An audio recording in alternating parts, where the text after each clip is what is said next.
Russian Foreign Minister's comment that the Iran nuclear deal quashes the reasons for America to build a missile defence shield in Eastern Europe. Russia's long regarded the radar as a national security threat, but the US thinks it's necessary to protect against so-called rogue states like Iran.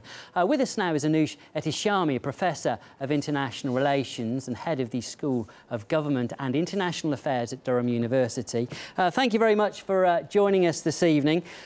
What are the chances, do you think, of the United States scrapping its European missile defence plan if the deal with Iran proves successful?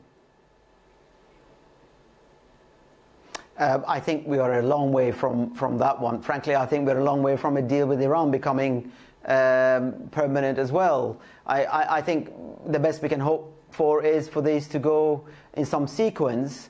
To be honest, I think Iran was used as a bit of a, if you like, an obvious choice to justify missile defense in Europe. Without Iran, there may be other reasons for the United States to pursue that option, but Iran was a particular case in point.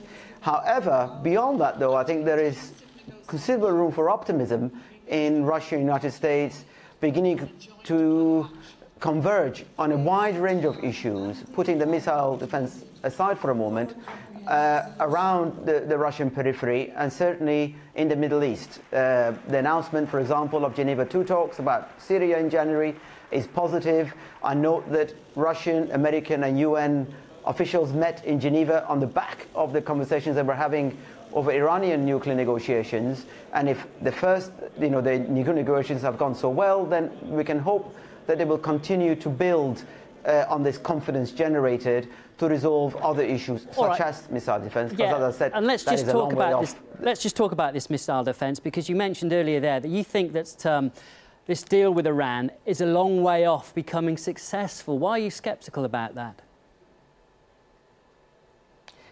Becoming permanent. I think the 6 months we've got is a honeymoon period over which Iran has made quite a number of concessions to the international community, all of which are well within its reach to deliver. None of them are hugely technically, politically controversial internationally, but domestically, obviously, it might be seen by some on the conservative side that Iran is giving away their family silver for very little.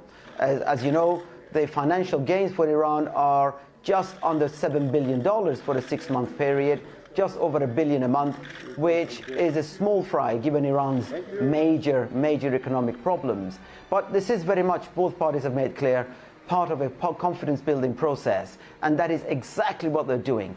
The fact that IAEA is going to be there, the cameras are monitoring stuff on a daily basis, they are reporting back to HQ in Vienna and from there to the Security Council and so on, and all of that is vital to provide the guarantees that America's allies need that Iran is sticking to the script, and of course also for the administration in Washington to show its own adversaries there that actually this is a good deal, not just for Iran and the region in the Middle East, but also for the United States. OK, we do have to stop it there, but thank you very much for speaking to us this evening. That's Anoush Ehteshami, Professor of International Relations and Head of the School of Government and International Affairs at Durham University. Thank you.